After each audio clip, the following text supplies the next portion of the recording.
I'm Jim Johnsen, President of the University of Alaska, and I'm joined today by Keli Hite McGee, the University of Alaska Systems Chief Human Resources Officer. Hi, Keli. Good morning.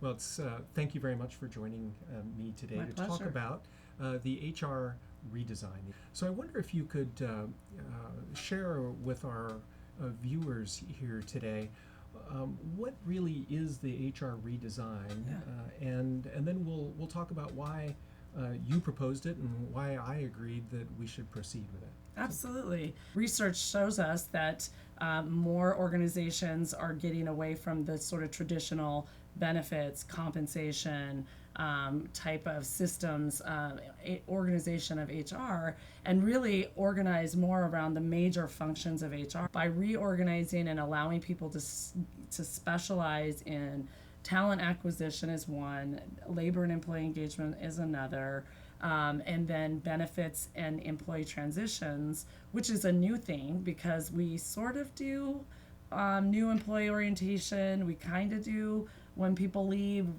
thank them and things like that. But we really don't do it purposefully and do it in a way that helps people to really be equipped to start their job and get started and be productive as soon as possible. And so we're adding, instead of just focusing on benefits is truly a part of coming on board as a new employee, and also as you leave to still be an advocate for the university. How you leave is going to make a big difference, what your benefits are, where you get information.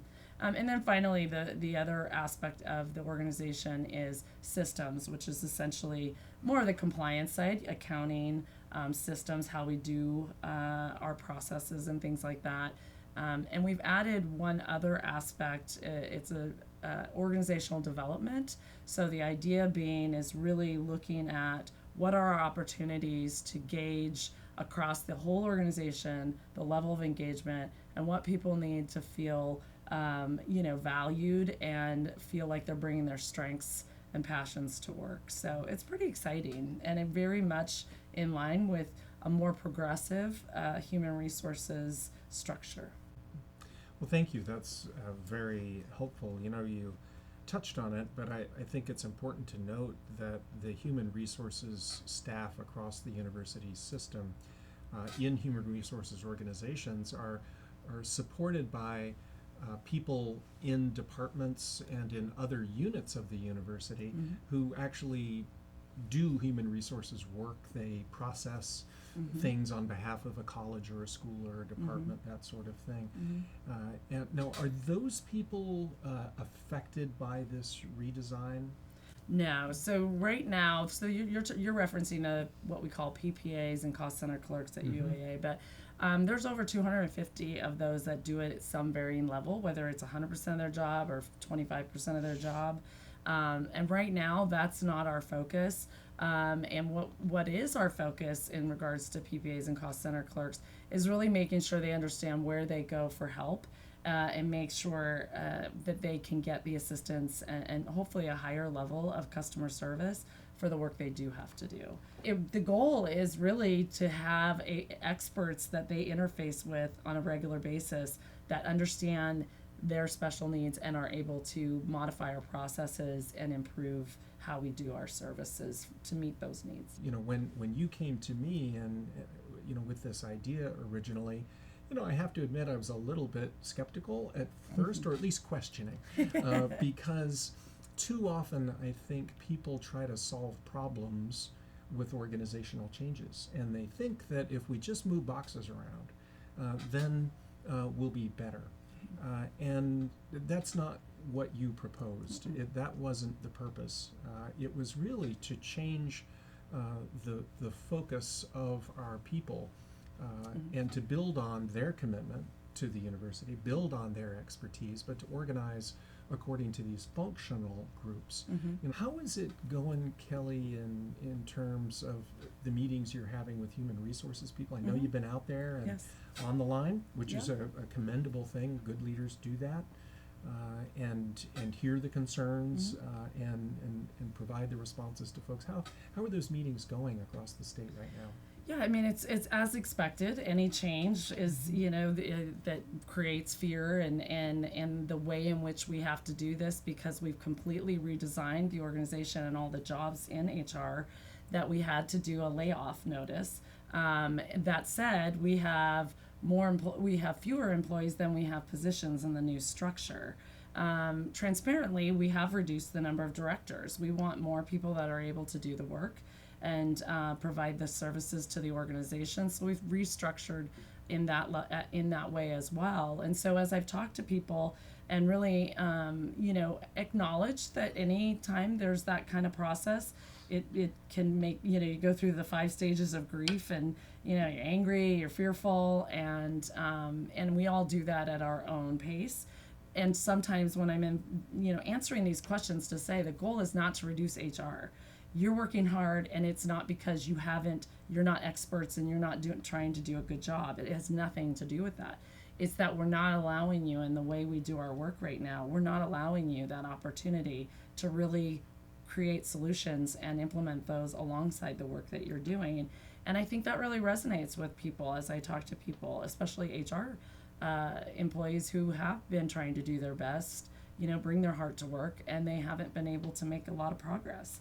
And so I think, thanks to your leadership for saying, yes, let's try this. I think that there's going to be a big difference. And by the end of these meetings, you can start to see people think, wow, you know what, could we maybe do something like this? And yes, that's the kind of, whatever those ideas are, bring it. So that's kind of, some people are at different levels of excitement on it. When I talk to non-HR people, they're very excited about the possibility of changing the way we do our recruitments, or the way we help them as a supervisor to interface more effectively when there are performance issues and things like that. And so the excitement is growing. There's still, I think people are cautiously optimistic. We've done a lot of diligent planning, and my background is change management, and that's what org development and change management is my thing. And one of my frustrations over the past few years, as I've shared with you, is I haven't been able to do much because it's really hard to get our arms around it. And in this new structure where we're all one team and we all have special departments that we're focused on, and we have a career ladder for people so they can grow and develop and increase their expertise, I think the plan is to really start making some high impact changes that people will start to feel a big difference in how business is done. So we're in this phase right now, just in the implementation phase, where we are opening it up and we'll do interviews, and we're doing it very quickly. So the goal is, the layoff notice was in the middle of May. We hope to have everyone who wants a position in the new organization a position by the end of June, so that people at least have some certainty about what they're going to do. And then any positions we don't fill that way internally with HR, we're going to open up to all of a regular recruitment. So there are lots of other maybe PPAs, cost center clerks, that would like to get into that work as well. So I think it's very exciting. Good. You mentioned layoff a couple of times there, and I saw a lot of questions and concerns from human resources people and faculty and others who support those people and others in the community. Why layoff? That sounds a little bit on the harsh side there if you're trying to really support these people. Could you share with our viewers the reasoning there? Because my initial response was, why lay them off? Right. But it turns out to be to their benefit to do it that way. So if you could explain that a little bit, I think that would be very helpful, Kelly. Yeah, I think, we think of this type of reorg as really just making all of HR one department and answering to the Chief Human Resource Officer, but it's really a redesign. There is no position that is the same as before. So the responsibilities are different, and so the right thing to do, and I really struggled over it because I don't like this idea of pink slipping or laying people off, because it does come with a lot of fear and concern, and so, but it really is the best option when you want equal opportunity for people. So there are people that are really excited about a position that they maybe have always wanted, but they've had their lane they've kind of had to stay in because of the way we're structured. So yeah, it's not ideal, but it does really provide, everyone an opportunity to find the position that matches their strengths and what their interests are. And I have done enough changes to know that not everybody wants to be a part of a new design. And so that's also a choice. And by doing a layoff, they do have access to benefits they wouldn't otherwise have with the state of Alaska, as well as our tuition waiver and things like that. So it was in care of those people that would like to leave in September and move on to another opportunity. They have the best benefits too. Okay, well that's great to hear, and I thank you for the clarification. It turns out to provide more opportunity for those who want to stay, and it provides more benefits for those who choose to leave. Exactly. Okay. Thank you. The next steps in this process, so you've announced the redesign. The employees now have applied for positions in the new organization, or some of the positions. Yes. But you say by the end of the month, that'll be all wrapped. So looks like July 1 is going to be a big day. Absolutely. Could you sort of at a high level talk about the big steps that you see looking forward over the next 6 months or a year? So the first phase is definitely to fill the positions, and all the positions internally will close after the first week of June. But high level is first we fill the positions. Those we didn't fill, we recruit for and make sure that we have all the people we need on the team first. Everything operates the way it is operating right now, with the exception that July 1, the reporting lines change, that all the directors then answer to me as Chief Human Resource Officer.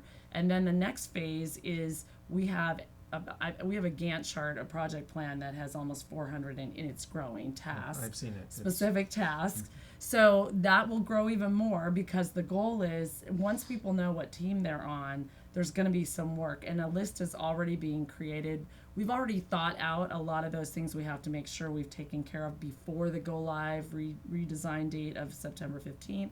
But we're at getting input. So that's part of my going out and talking with as many people as possible. Lots of people are saying, what about this? Who are we going to go to about that? So the phase of July 1 reporting line changes to not making the actual change until September 15th gives us time to do that risk management and make sure that we have addressed everything. One of the big things that we have to be very clear about is who do you go to for information. One of the things I did when I met with the chancellors and asked them what their concerns were and what they needed out of this redesign was came back as they wanted to have a person that they didn't have to figure out who to talk to about each of the things that they wanted to do. And so we did a very best practice, and that is create a business partner position for each of the university's main campuses, so that they'll be point with senior leadership and be able to understand what they're needing to do and make sure those needs are being met as well. So communication is going to be critical, and we're spending a lot of time with the PR Council to make sure that we've thought that through quite well. The question has come up, and okay, President Johnsen, I see this HR redesign, I see the logic, I see how this can help us. Are you looking at other areas? And so I think it's important to share with people that I've asked the people who report to me, the chancellors and the vice presidents and chief officers of land and budget and other things, to constantly be thinking of ideas to improve service, and especially if you can do that at lower cost, then please, let's talk. And so there, frankly, has been an open invitation for several years to bring forward those ideas. This is not, from my standpoint, something that just came out of the blue. This is something that we've been thinking about, and it just happened that Human Resources came forward with a well thought through and strong proposal and plan here. So we're moving forward with that. This is an hypothesis. So we have, based on the best research that you could do, came up with a plan and a proposal. We are moving forward with that, and we're learning as we go, so that as other opportunities come down the road, None are on the screen at this point, but as they do come onto the screen, we will be able to implement change having learned from the human Yes. resources experience. And I think that's a very positive and important aspect of this this effort that you're leading. A second, I think, is within human resources, it actually enhances our capacity to create those other and lead those other organizational changes, because that Yes. expertise typically comes from human resources. Yes, absolutely. And so it's a twofer in a way. Mhm. We get to learn from and actually improve human resources, but at the same time, we're building increased capacity within human resources to support others as they pursue ideas like this. Again, Yeah. we don't know what those ideas are at this point, but we're building the capacity to lead there too and support those. I agree, and I just want to add to what you said is, you know, one of the things people have said is it just seemed to come out of nowhere, like you had mentioned. But really, part of my research was looking back at the transformation prior to my arrival here. I know there was a transformation committee on HR, which we implemented some of those things as well. But there was also strategic pathways. So a lot of data was collected and input on what people wanted to improve about HR, what they thought was, you know, a way to do that. You know, centralized, decentralized typically, but this is a hybrid, you know, more best practice model. But we used all that information as part of the research in addition to best, you know, the trends out there and best practices. Where can employees, faculty, staff, students, members of the public, where can they learn more about the Human Resources Redesign? Absolutely. So if you, University of Alaska Human Resources, yeah, we have a website just for that purpose that people go and we'll be doing updates on a regular basis. The more we, you know, as we put people in positions, those announcements will be on the website as well. And as this sort of evolves, people can watch it. And there's also a form for people to, anybody can ask a question. We've received a lot of different questions. We've been answering them as we get them. So I think that helps people as well. And I've always said, feel free to email me or call me directly, because I'd rather you ask me directly than assume or listen to a rumor that can be, you know, fact checked. So Great. Is it possible there'd be opportunities for even town halls or sessions Absolutely. then on the campuses so Yes. that any additional information can be provided and questions can be posed to you and other members of the human resources? you know, it'll be a really great opportunity to go out there and say, here's what we're tackling first. What do you think? What are you worried about? What do you, and just make that part of how we do business, is getting those faculty, staff, and students in the input. So, yeah, absolutely. Well, that's great. When you talk, Keli, about sort of liberating these people to come up with new ideas, that's exactly in the lane. Yes. That's the direction we're trying to head here, so that yes, we have to deal with the blocking and tackling of everyday life. Yep. Yes, we have to deal with budget cuts, and yes, this system and that process and all of that. But I think it's critically important to keep that those larger goals, that longer vision out there, because that'll excite people and bring Absolutely. people to us as not only an educational institution, but as an employer. Absolutely. And I think it's really exciting because I think in our little corner of the world, and I say HR, you know, I know working through the state of Alaska for 30 years, you know, that we don't have HR professionals that, and all the opportunities they would like. And so, I mean, if we can do this for ourselves, imagine what we could do for the state of Alaska and human resources, and just grow that capacity for all organizations across Alaska. And I think that's a pretty exciting vision too. Yeah, I love it. Well, Keli, thank you so much for Yes, your leadership. absolutely. Thank you for Thank joining you. me today. Thank you for your support. And go Yes. human resources. Thank you.